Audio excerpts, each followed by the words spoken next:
নমস্কার বন্ধুরা, আবারও চলে আসলাম ছোট্ট একটা তোমাদেরকে রেসিপি শেয়ার করতে।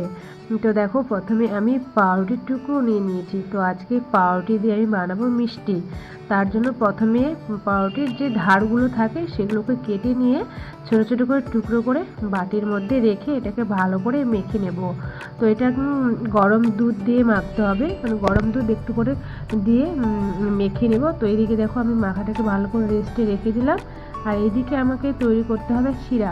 তার জন্য বাটি বসিয়ে দিয়েছি, আর 1 কাপ এদিকে জলও দিয়ে দিলাম, আর 1 বাটি চিনি।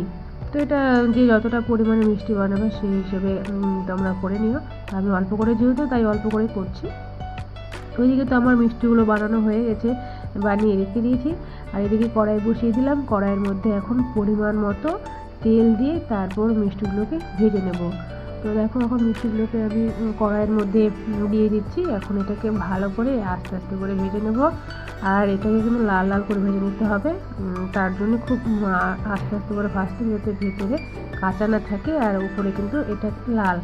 যেহেতু ল্যাংচা তো লালই হয়। তো দেখো, আমার এদিকে ভাজা হয়ে গেল। এখন গরম গরম আমি শিরার মধ্যে ডুবিয়ে দিলাম। তো এখন এটাকে একটু ঢাকা দিয়ে রেখে দেবো, যাতে মিষ্টির রসগুলো ভেতরে ঢুকতে পারে। তো দেখো, এদিকে আমার হয়ে গেল ঘরে তৈরি পাউরুটির ল্যাংচা। তো দেখো, দেখতে কেমন হয়েছে তোমরা কমেন্ট করে বলো, আর তোমরাও ট্রাই করতে পারো। তো ভিডিওটা আজকে এই